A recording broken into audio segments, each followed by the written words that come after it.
My granddaughter slapped me at my 80th birthday dinner, but by sunrise she had lost everything. The night my own granddaughter called me a burden was the night I reminded her who built the empire she lived on. She humiliated me in front of 30 guests. What happened the next morning changed her life forever. I spent my whole life protecting my granddaughter until she raised her hand against me. My granddaughter thought turning 80 made me weak. She forgot I built everything she owned. My name is Vivian Holloway, and the night my granddaughter slapped me across the face in front of 30 dinner guests was the same night she destroyed her own life. Not mine, hers. The strange thing is, when people hear stories like this, they always imagine the betrayal starts suddenly. One cruel moment, one explosion, one shocking act. But betrayal rarely begins that way. No, real betrayal grows quietly, like mold behind expensive wallpaper, invisible at first, until one day the whole house stinks of it. I learned that lesson at 80 years old, standing barefoot in my dining room, blood running from my mouth onto the pearl-coloured silk blouse I had bought specifically for my birthday dinner, and the person staring down at me with hatred in her eyes was the little girl I once rocked to sleep after nightmares. If you're listening to this right now, protect your heart when you give people everything, because some people don't confuse generosity with love. They confuse it with weakness. I live in a historic brownstone in Georgetown, Washington, D.C., 3 floors. Old brick exterior, white columns. The kind of home tourists slow down to photograph during cherry blossom season. But what most people never knew was this: I didn't marry into wealth. I built mine. 40 years earlier, in 1986, I started Holloway Media Group from a tiny rented office above a bakery in DuPont Circle. Back then, nobody took women in publishing seriously, especially black women. I was told I was too ambitious, too emotional, too difficult. Men who had inherited family businesses called me intimidating because I refused to smile while they underestimated me. And maybe they were right. Because I survived by becoming harder than the rooms I walked into. I built my company contract by contract, author by author, sleepless night by sleepless night. I missed birthdays, skipped vacations, worked through migraines, buried my husband Malcolm after a stroke took him at 52, then went back to work 3 days later because 37 employees depended on me for paychecks. That's what responsibility looks like. Not social media speeches, not motivational quotes. Sacrifice. My daughter Renee used to hate that word, sacrifice. She once told me, "Mama, you act like love has to hurt before it counts." At the time, I didn't understand what she meant. I do now. Renee died in 2008. Breast cancer, 41 years old, aggressive, cruel, fast. One year she was laughing at Thanksgiving dinner. The next, I was holding her hand in hospice while she struggled to breathe. And standing beside me during all of it was my granddaughter, a skinny little 12-year-old girl named Gabrielle. Big brown eyes, tiny braids with blue ribbons, always clutching this ragged stuffed rabbit she carried everywhere. That child cried herself to sleep for almost 6 months after Renee passed away. Sometimes I would hear her through the walls at 2 a.m, trying to cry quietly so I wouldn't notice. That's the thing about children. They think adults don't hear pain unless it's loud. But mothers hear everything. Grandmothers too. I moved Gabrielle into my home permanently 2 weeks after the funeral. I became her guardian, her provider, her safe place. And for years I truly believed she loved me. I packed her lunches every morning, sat through dance recitals, helped with science projects, paid for private school tuition at St. Catherine's Academy in Bethesda. When she wanted horseback riding lessons, I paid for those too. Summer programs in London, SAT tutors, designer prom dresses, a brand new BMW when she graduated from Northwestern University. Every dream she spoke aloud. I tried to hand it to her before she even finished the sentence. And that was my first mistake. Sometimes, when you remove every obstacle from someone's life, they never learn how to build strength, only entitlement. But I didn't see it then, because love can blind intelligent people faster than hate ever could. By 32, Gabrielle had what most people spend lifetimes chasing: a luxury condo in downtown Chicago, a high-paying executive position at my company, a trust fund worth nearly $3 million, and a husband named Ethan Calloway. whose family owned several upscale hotel chains across the East Coast. From the outside, she looked successful, elegant, untouchable. But behind closed doors, something ugly had started growing inside her. Resentment. Not because she lacked anything, because she believed she deserved more. The signs were subtle at first. Small disrespectful comments, interrupting me during board meetings, rolling her eyes when I spoke, correcting me publicly in front of younger employees. Once, during a charity gala at the Four Seasons Hotel in Baltimore, she laughed after I forgot a donor's name. Actually laughed. Then whispered, "Maybe it's finally time for you to retire, Grandma." Everyone around us chuckled awkwardly, and I smiled like it didn't bother me. But something cold settled in my chest that night. There's a certain kind of humiliation older people experience that younger people rarely understand. It's the pain of slowly becoming invisible while you're still alive. Still, I ignored the warning signs, because I kept remembering the little girl with the blue ribbons, the child who used to crawl into my bed after thunderstorms, the teenager who cried in my arms after her first heartbreak. I kept loving old versions of her, while the new version quietly disappeared. Then came my 80th birthday dinner, October 14th, 2025, a Tuesday night, cold rain outside, soft jazz playing through hidden speakers, candles glowing across the dining room table, 30 guests, close friends, business associates, neighbors, 2 state senators, 3 senior executives from Holloway Media Group, and Gabrielle. I spent nearly 3 weeks planning that dinner, not because I cared about extravagance, but because at 80, you start understanding time differently. You stop celebrating birthdays because they're exciting. You celebrate because survival itself becomes meaningful. I wore an emerald green gown Malcolm once said made me look like money with a heartbeat. I even wore his favourite perfume, sandalwood and jasmine, the same scent I'd worn the night he proposed to me in 1981. For a few hours, everything felt warm, safe, normal. People laughed, wine glasses clinked, stories floated through the room. I remember thinking, maybe I was wrong about Gabrielle. Maybe stress had simply changed her lately. Maybe tonight would heal things. Then she arrived, 46 minutes late. The entire energy of the room shifted the second she walked in. You know how certain people carry chaos into a space before they even speak? That was Gabrielle that night. She wore a silver designer gown with a slit running nearly to her thigh, diamond earrings, hair slicked back perfectly, cold expression, no smile, no apology for being late, and no birthday greeting for me, not even a hug. Ethan walked behind her looking tense, exhausted, like a man already anticipating disaster. When I asked where their daughter Ava was, Gabrielle barely looked at me. "She stayed with the nanny," she said flatly. "Not your great-granddaughter. Not Ava misses you. Nothing warm, nothing human, just distance." I should have ended the dinner right there. Age teaches you something important. When peace leaves the room, pay attention. But I didn't, because deep down, I still thought love could fix disrespect. Dinner began 20 minutes later, and for the first half hour, Gabrielle barely spoke to me at all. She drank instead, slowly at first, then aggressively. 1 glass of Cabernet became 2, then 3. Ethan kept touching her arm under the table, whispering things into her ear. Every time he did, she pulled away. I remember watching her from across the dining room and thinking something that terrified me. She looked angry that I was happy. Some people don't resent your cruelty, they resent your peace.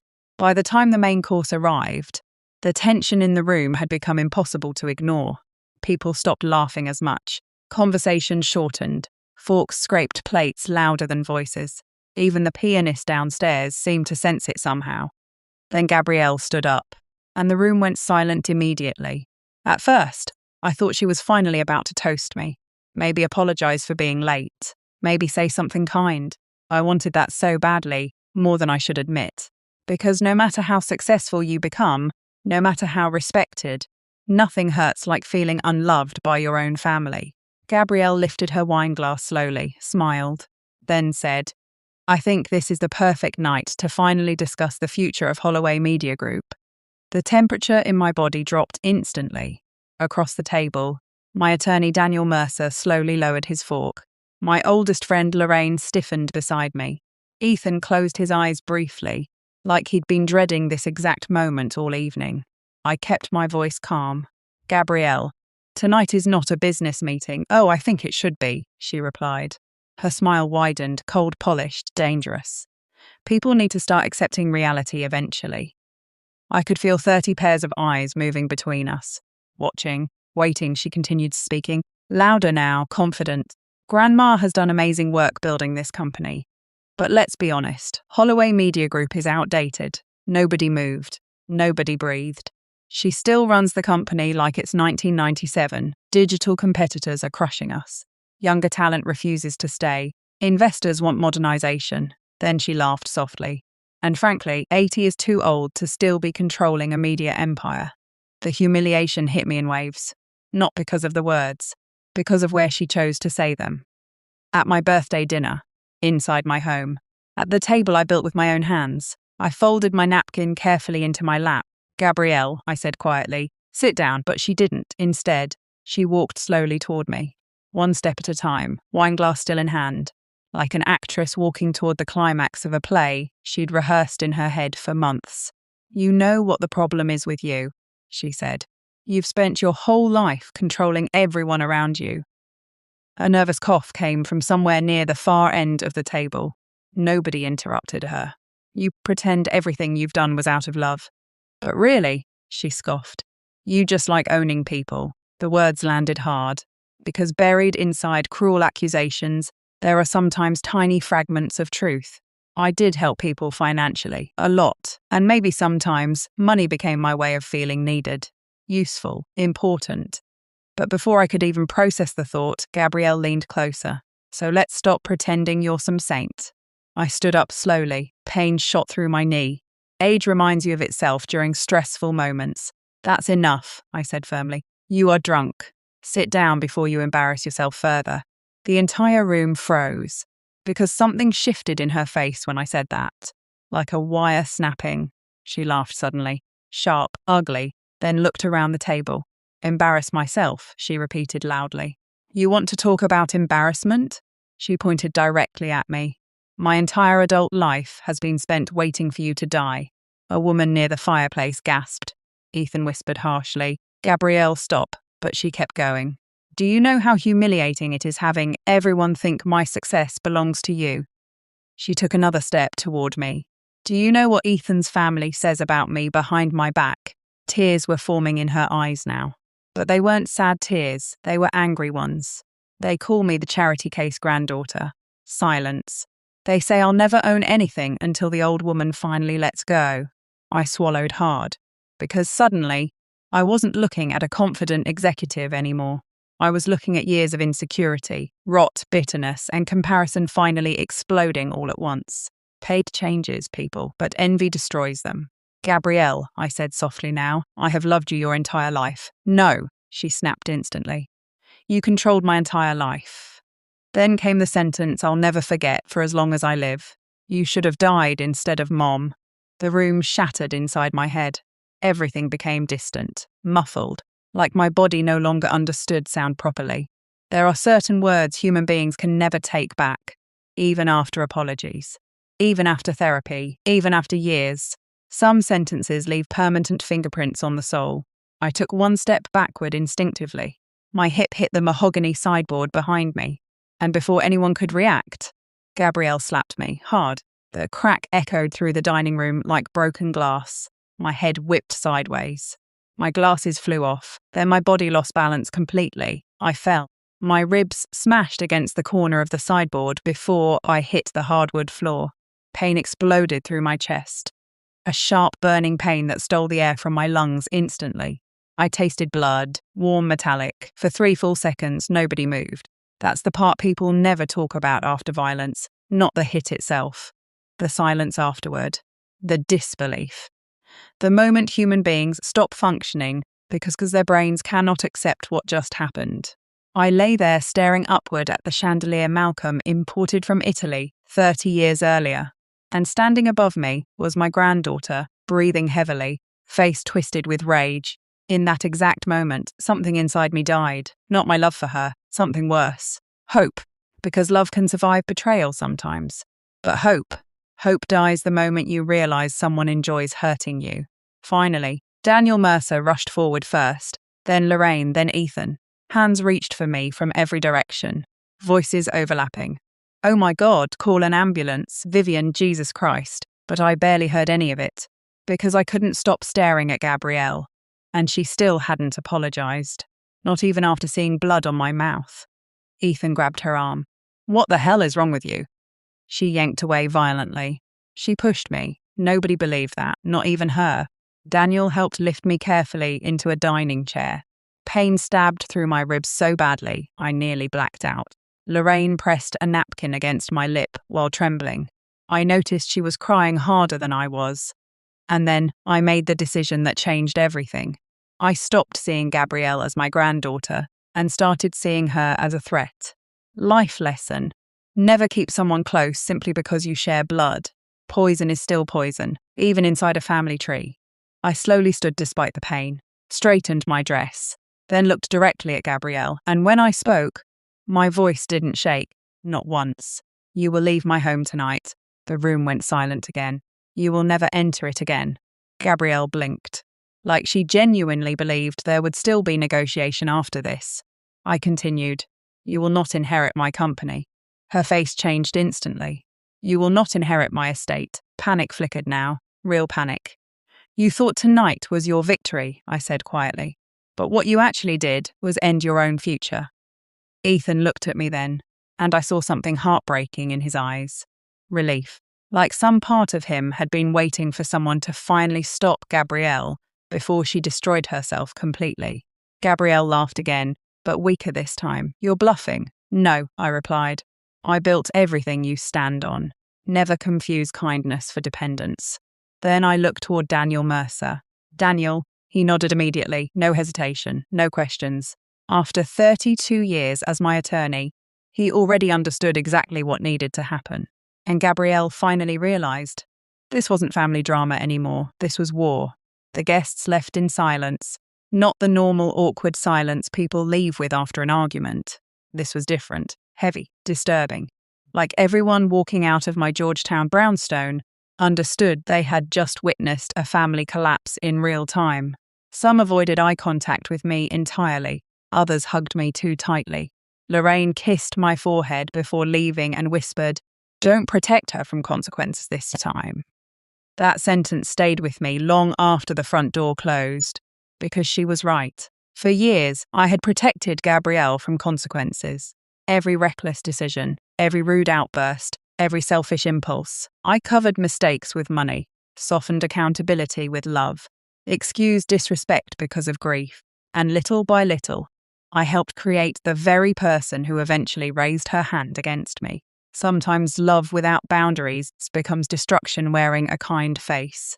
By 11:40 that night, the house was finally empty, except for me, Daniel Mercer, and my financial advisor Leonard Price. 3 people sitting around a long dining table that still smelled faintly of wine, perfume, and humiliation. My ribs were badly bruised, possibly cracked, but I refused to go to the hospital yet. Pain can wait. Betrayal paperwork cannot. Daniel opened his leather briefcase slowly. Vivian, he said carefully, once we start this, there's no undoing it. I stared at the blood-stained napkin in my hand, then answered calmly, She ended this before we sat down. And that was the truth. People think revenge begins with anger. Sometimes it begins with clarity. You finally stop begging someone to love you correctly and start protecting yourself instead. Now here's what Gabrielle never understood about me. Yes, I was generous, but I was never foolish. Not fully. When you've spent decades building wealth from nothing, you learn something important very quickly. Never surrender total control of your empire to emotion. Not even family, especially family. Everything Gabrielle had existed because I allowed it to exist. The condo, the executive title, the luxury salary, the trust fund distributions, the company credit accounts. Even the Mercedes SUV she drove belonged to Holloway Media Group. And unlike what entitled people believe, access is not ownership. At 12:15 a.m., Daniel began drafting documents, termination paperwork first. Immediate removal from all executive authority, violation of morality clauses, assault against company founder. conduct damaging corporate reputation. Then came the trust revisions. This part mattered most, because Gabrielle had spent years assuming she was untouchable, future owner, heir apparent, the princess waiting for the queen to die.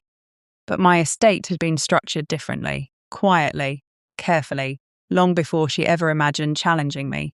Years earlier, after noticing subtle entitlement creeping into her behaviour, I added protective conditions to nearly everything. Legal conditions, behavioural clauses, ethics violations, financial reversals tied to elder abuse or criminal misconduct. Daniel warned me at the time it might seem extreme, but age sharpens instincts, and somewhere deep inside, I think I knew this day was coming. By 1:30 a.m., Gabrielle's corporate accounts were frozen. By 2 p.m, security access to Holloway Media Group headquarters was revoked. By 2:40, vehicle repossession requests were initiated. By 3:15, notices regarding the Chicago condo appeared in her inbox, because the property technically belonged to a housing trust under my control. Not hers, never hers. And still, I didn't feel satisfaction, only exhaustion. Revenge sounds exciting when hurt people fantasize about it. Reality feels colder, lonelier. At one point, Daniel looked at me quietly and asked, "Are you absolutely certain?" I answered without hesitation.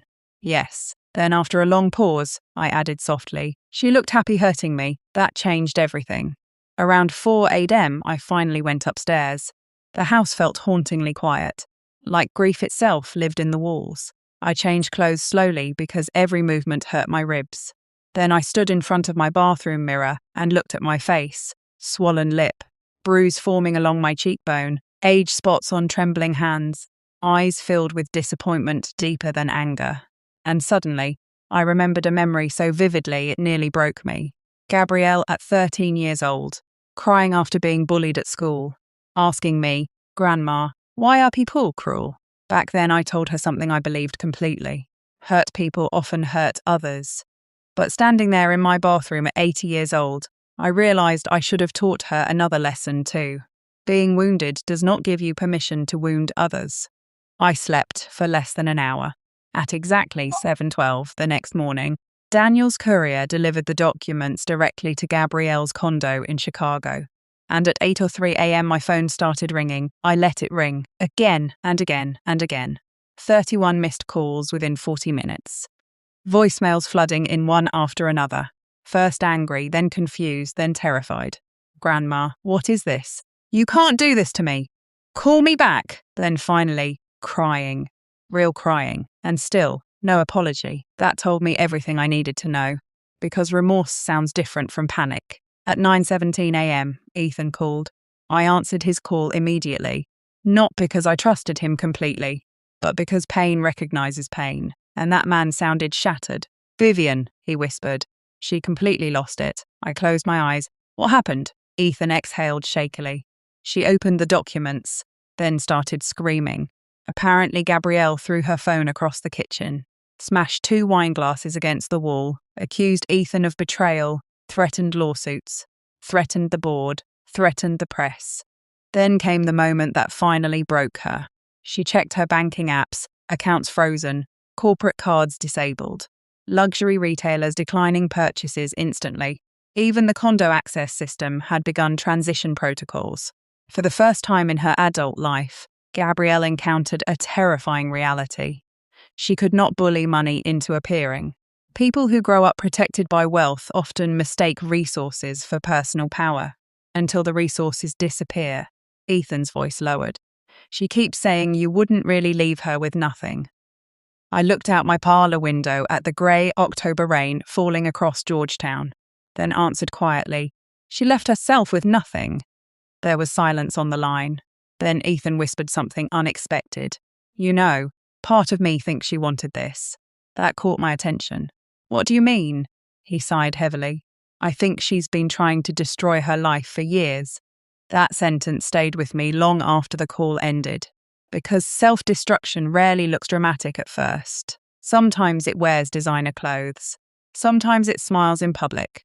Sometimes it sits at dinner tables pretending everything is fine. But eventually, inner rot always surfaces.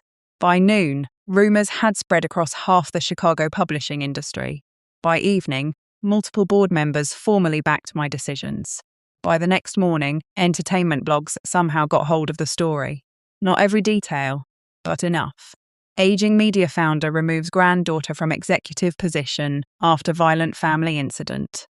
Corporate circles thrive on scandal, especially wealthy family scandals. And suddenly Gabrielle's social circle grew very quiet. Funny how quickly fake friends disappear when status evaporates. Then came the part I never expected. 3 days later, my great-granddaughter Ava called me herself. She was only 6 years old. Small voice, soft. Confused. My throat tightened instantly. Yes, baby, Mommy says you're mad at us. Us, not her. Us. Children always absorb pain they didn't create. I sat down slowly in my library chair because my knees suddenly felt weak. No, sweetheart, I'm not mad at you. A pause, then the sentence that nearly shattered me completely. Are you still my family? I covered my mouth instantly. Because no courtroom, no betrayal, no revenge hurts more than hearing a child wonder if love can disappear overnight. And in that moment, for the first time since the slap, I cried. After Ava's phone call, I couldn't sleep for 3 nights. Not because of Gabrielle, because of guilt. Children suffer quietly inside wars adults create. And whether we admit it or not, family conflict stains everyone standing nearby, especially the innocent. I kept hearing Ava's tiny voice in my head. Are you still my family?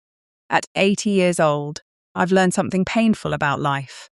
Adults survive betrayal, children survive confusion. And confusion leaves scars people carry for decades. Still, I refuse to back down. Because forgiveness without accountability is permission. And too many people confuse love with surrender. Over the next several weeks, Gabrielle's life unraveled faster than even I expected.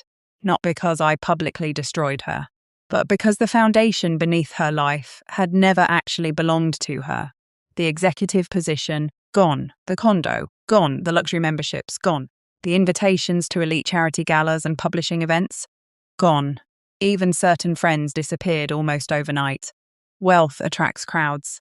Character reveals who stays after the lights go out.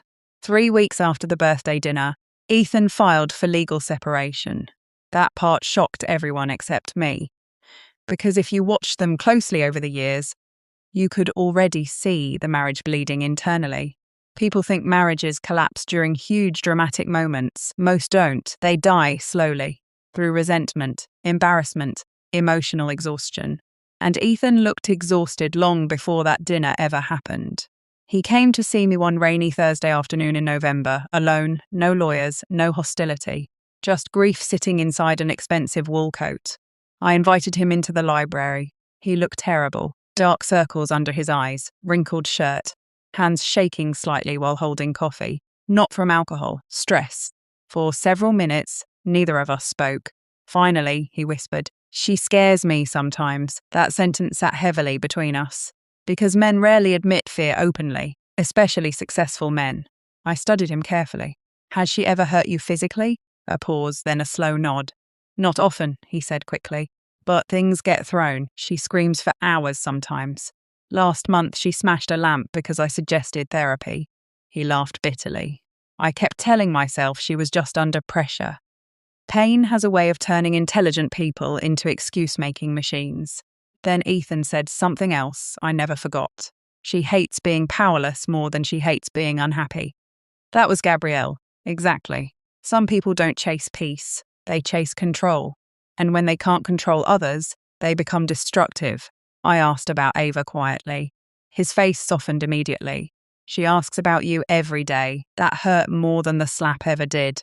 Before leaving, Ethan stood near the library door, awkwardly. Then finally asked, "Did you ever stop loving her?" I answered honestly. No, and that was the tragedy of it all. Because losing love is easier than loving someone who became dangerous to your peace. By December, Gabrielle's downward spiral had become impossible to ignore. Mutual acquaintances whispered stories constantly. Drinking during the afternoons, explosive arguments, public meltdowns, financial panic, angry social media posts deleted minutes later.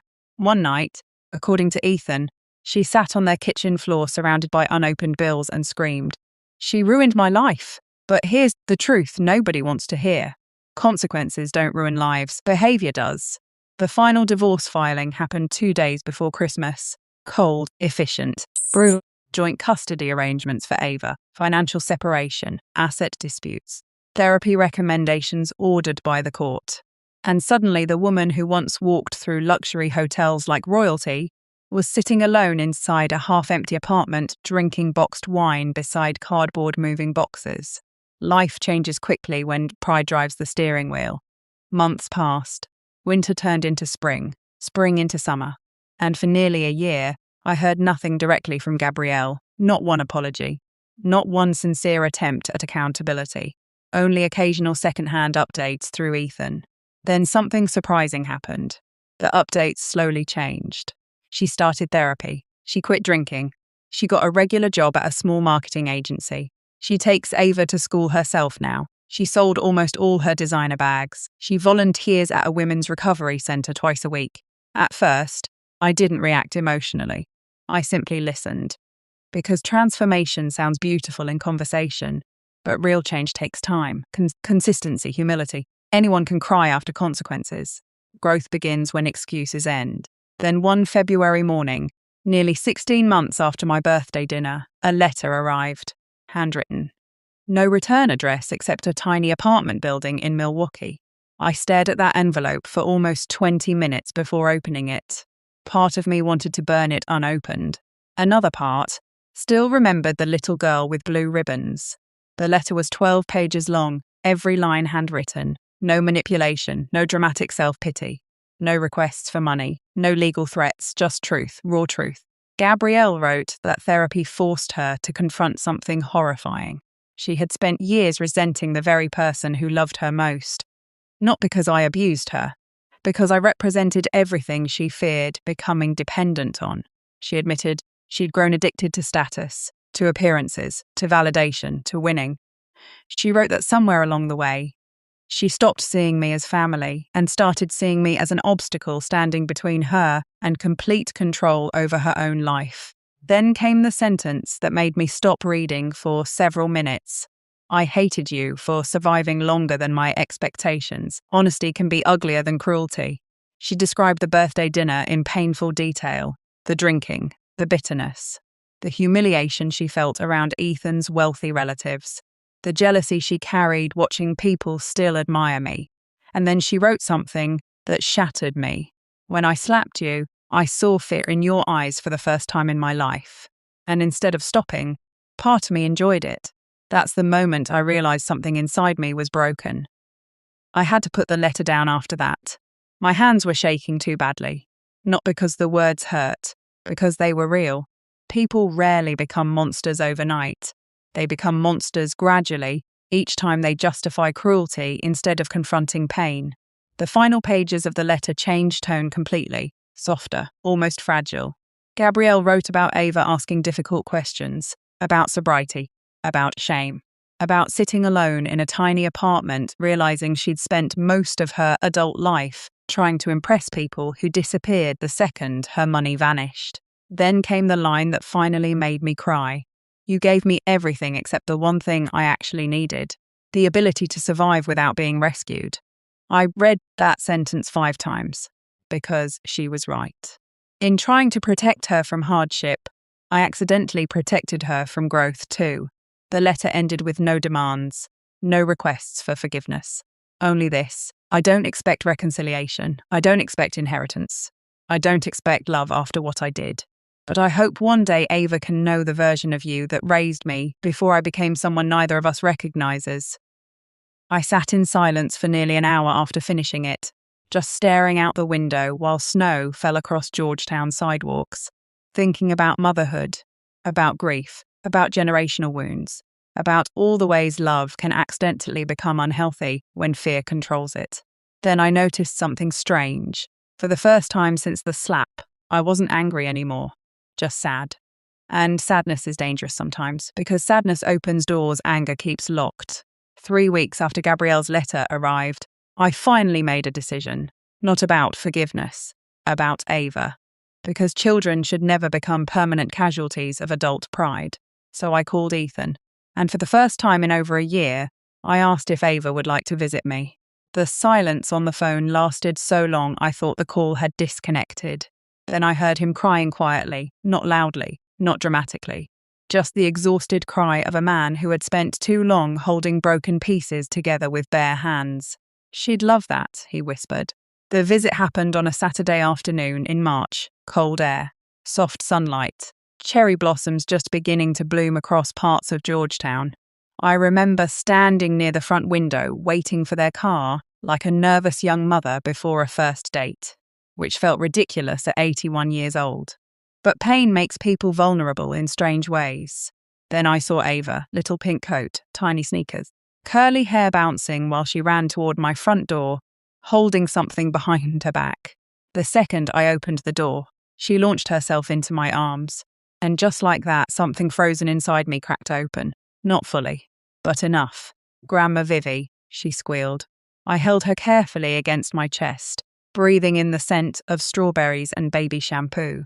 And for one brief moment, the house didn't feel haunted anymore. Then she pulled back excitedly and handed me the surprise she'd hidden behind her back. A drawing. Crayon drawing, messy, beautiful. It showed 3 people holding hands under a giant yellow sun. Me, Ava, and Gabrielle. Children always draw the world they wish existed. I swallowed hard, then smiled anyway. "It's beautiful, sweetheart." Ava spent the entire afternoon filling my quiet house with life again. She asked endless questions, wanted cookies before dinner, played piano badly and proudly, laughed so loudly in the hallway that my housekeeper started laughing too. At one point, while colouring in the library, she looked up at me innocently and asked, "Mommy used to live here too, right?" I froze for half a second, then nodded slowly. She did. Was she nice when she was little? That question nearly broke me. Because memory is complicated, people are complicated. "Yes," I answered softly. She was very sweet, and that was true, at least once upon a time. Later that evening, after Ava fell asleep upstairs in the guest room, Ethan and I sat quietly in the kitchen drinking tea. The same kitchen where Gabrielle once baked cupcakes with me at age 10. The same kitchen where she sat crying after her first heartbreak at 16. The same kitchen where I once believed love alone could save people. Ethan stared into his cup for a long moment before speaking. "She still blames herself every day." I didn't answer immediately, because guilt and accountability are not always the same thing. Finally, I asked quietly, "Is she truly changing?" He nodded slowly. "Yes." Then after a pause, "But she knows some damage never fully heals." That mattered to me, because real growth begins the moment someone stops demanding immediate forgiveness. Weeks passed, then months. Ava started visiting regularly every other weekend, sometimes longer during school breaks. And little by little, life softened around the edges again. Not perfect, never perfect, but peaceful. Then one evening in late August, everything changed. Ava had fallen asleep upstairs after movie night. Ethan was delayed in traffic. And suddenly my doorbell rang unexpectedly around 9:40 p.m. When I opened the door, Gabrielle stood there. For a moment, neither of us moved. She looked smaller somehow, not physically, spiritually. Gone were the designer gowns, the expensive jewelry, the polished arrogance. She wore simple jeans, no makeup, hair tied back loosely. And in her hands was the old stuffed rabbit she'd carried as a child, the one with the crooked ear. I hadn't seen that rabbit in over 20 years. "I found it while packing old boxes," she said quietly. Her voice trembled. For several seconds, I simply stared at her. And suddenly all I could see was every version of her at once. The grieving little girl, the entitled young woman, the furious granddaughter at my birthday dinner, the broken person standing in front of me now. Life is cruel that way. People rarely stay one thing forever. Gabrielle looked down at the rabbit in her hands, then whispered the words I had waited nearly 2 years to hear. "I am so sorry." Not dramatic, not manipulative, not defensive, just broken honesty. Tears filled her eyes instantly. "I don't expect you to forgive me," she continued shakily. "I don't even know if I deserve to stand here after what I did." I stayed silent, letting her speak, because accountability interrupted becomes performance. "I hated myself for a long time after that night," she whispered, "but eventually therapy forced me to realize something worse." She looked up at me finally. "I became cruel in the exact ways I used to hate in other people. That hit me deeply, because self-awareness is painful and rare. Gabrielle wiped her face quickly. I spent years blaming grief, pressure, alcohol, insecurity. A bitter laugh escaped her. But millions of people suffer without becoming abusive. Silence filled the porch between us. Warm summer wind moving softly through the trees. Then she said something that changed everything inside me. You loved me better than I knew how to love myself. And suddenly, all the anger I carried for 2 years collapsed under the weight of exhaustion. Not erased, not forgotten, but transformed. Because forgiveness isn't pretending something never happened. It's deciding the wound will no longer control your entire future. I looked at the stuffed rabbit in her hands, then at the woman standing in front of me, and quietly, I stepped aside from the doorway. Gabrielle started crying harder immediately, the kind of crying that comes from relief, shame, grief, and gratitude colliding at once. We sat in the living room until nearly 2 a.m, talking, really talking, for the first time in years, about her mother, about addiction, about resentment, about loneliness, about the terrifying pressure of constantly trying to appear successful while emotionally collapsing in private. And for the first time, Gabrielle listened too, not to respond, not to defend herself, to understand. Before leaving that night, she stopped near the front door nervously, then asked quietly, "Do you think one day I could earn back your trust?" I answered honestly. Trust is built slowly, especially after betrayal. She nodded immediately. No argument, no entitlement. Then I added softly, "But the fact you're finally willing to earn it matters." And that was the beginning, not of perfect reconciliation, not of magical healing. Real healing is slower than movies make it look, but it was a beginning. Today, I am 83 years old. I still run Holloway Media Group, though now with healthier boundaries and wiser priorities. Gabrielle works at a non-profit literacy foundation helping underprivileged girls apply for college scholarships. Not because I gave her the position, because she earned it herself. She's sober now, 3 years sober. Sometimes she joins Ava and me for Sunday dinner. Sometimes we laugh. Sometimes things still feel awkward.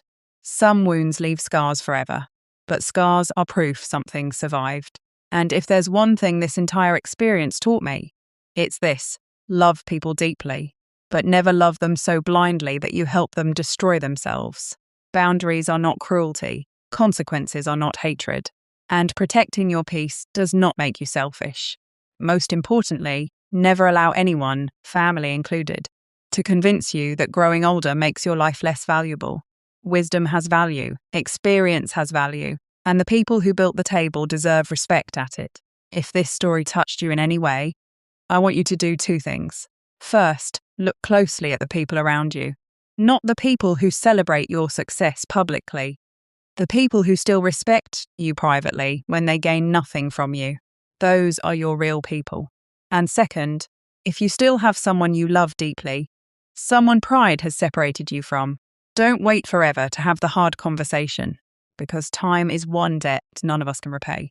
My name is Vivian Holloway, and at 83 years old, I finally learned that forgiveness doesn't always rebuild the past. Sometimes it simply gives the future a chance.